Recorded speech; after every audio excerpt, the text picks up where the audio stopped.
Hello everyone, welcome back on commerce hurricanes. जैसा कि आप जानते ही हैं कि हम बिजनेस एनवायरनमेंट की सीरीज़ कर रहे हैं और आज हम पार्ट 4 करने जा रहे हैं जो इस सीरीज़ का लास्ट पार्ट है।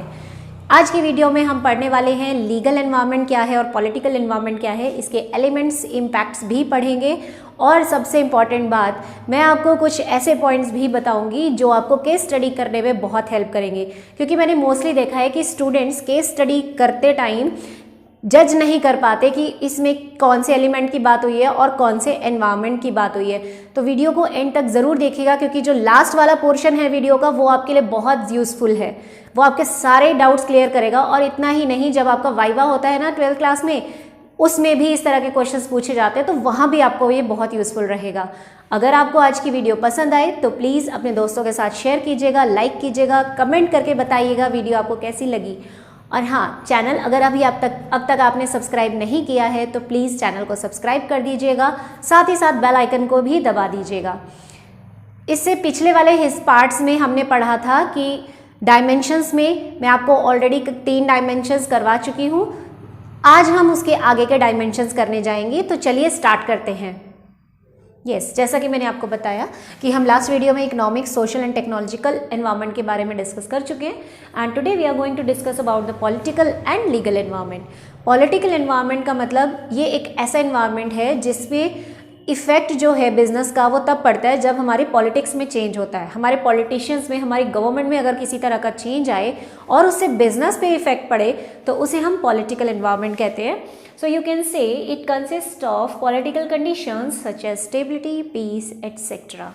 तो इसमें अब एलिमेंट्स क्या होंगे, मैं आपको एलिमेंट्स के साथ ही उनके इम्पैक्ट बताती जाऊंगी ताकि आपको क्लियर हो जाए कॉन्सेप्ट।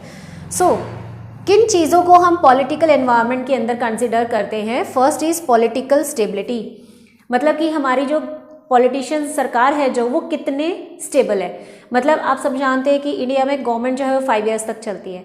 तो अगर कोई गवर्नमेंट 5 ईयर तक चल रही है तो हमारे बिजनेस के लिए वो बेनिफिशियल है, क्योंकि जब कोई गवर्नमेंट आती है तो वो अपने नए रूल्स रेगुलेशंस बनाती है, पॉलिसीज़ बनाती है जो कि सभी को फॉलो करनी पड़ती हैं।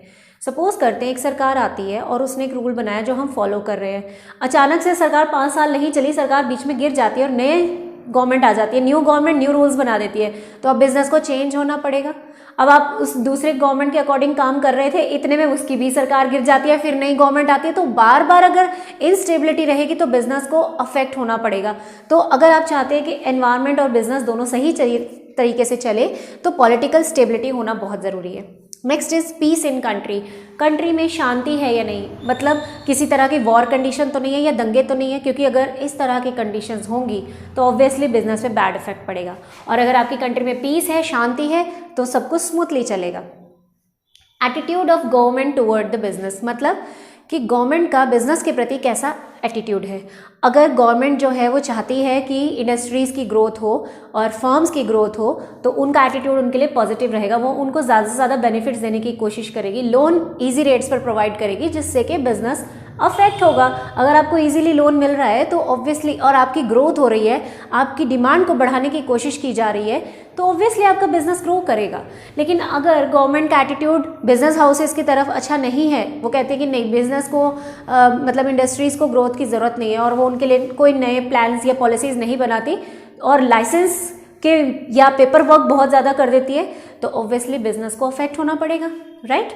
Next is type of government, मतलब कि किस तरह की सरकार है हमारी कंट्री में। सिंगल गवर्नमेंट है तो सब काम स्मूथली चलेगा, क्योंकि आपको जो भी ऑर्डर्स या प्रोजेक्ट्स पास करवाने हैं आप अपनी गवर्नमेंट से पास करा सकते हो, ठीक है, लाइसेंस ले सकते हो।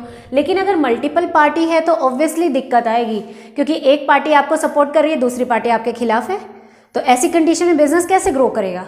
समझ आ रही है आपको बात कि ये एलिमेंट्स हमारे हैं और ये इस तरीके से हमारे बिजनेस को अफेक्ट करते हैं।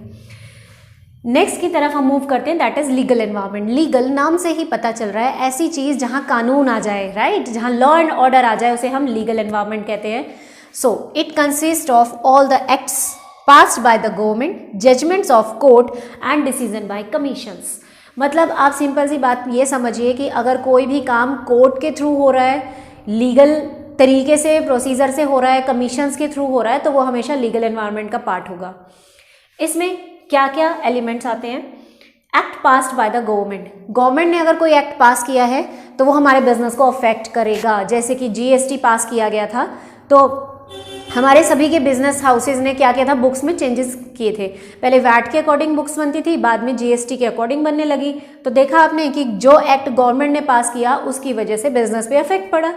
Next is decisions taken by various agencies, judgments, मतलब कुछ ऐसी एजेंसीज है या कमीशंस है, अगर उन्होंने डिसीजन लिया है तो उसका इफेक्ट भी बिजनेस पे पड़ता है। जैसे कि मैगी को बैन कर दो, ठीक है, ऐसा डिसीजन ले लिया गया कमीशन ने या कोर्ट ने, इस तरह का ऑर्डर पास कर दिया, तो क्या हुआ, वो लीगल एनवायरनमेंट है, उसने किसकी इंडस्ट्री को अफेक्ट किया, मैगी की इंडस्ट्री को, ठीक है।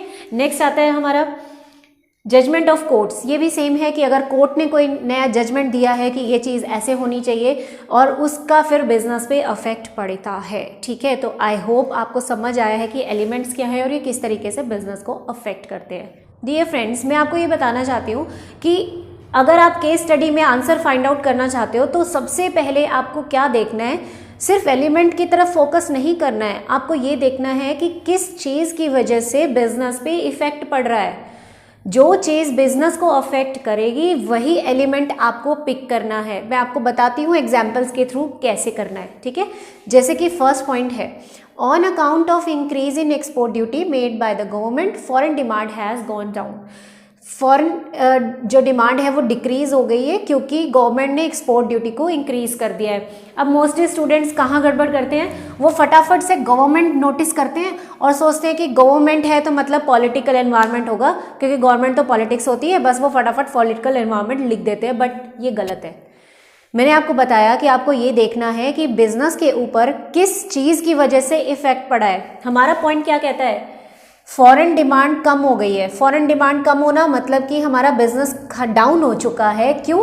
क्योंकि हमारी एक्सपोर्ट ड्यूटी बढ़ी है। इससे कोई मतलब नहीं है कि एक्सपोर्ट ड्यूटी किसने बढ़ाई, हमें तो ये देखना है कि हमारे बिजनेस को अफेक्ट करने वाला कौन है, एक्सपोर्ट ड्यूटी। अगर एक्सपोर्ट ड्यूटी ना बढ़ाई जाती तो डिमांड कम नहीं होती, यानी कि ये वाला एलिमेंट है जो मुझे अफेक्ट कर रहा है। और एक्सपोर्ट ड्यूटी किसका एलिमेंट है, एक्सपोर्ट ड्यूटी इकोनॉमिक एनवायरनमेंट का एलिमेंट है, तो इसलिए आपका आंसर इकोनॉमिक एनवायरनमेंट होगा, ठीक है। नेक्स्ट पॉइंट देखते हैं, ban imposed by government on sale of product due to failure of sample।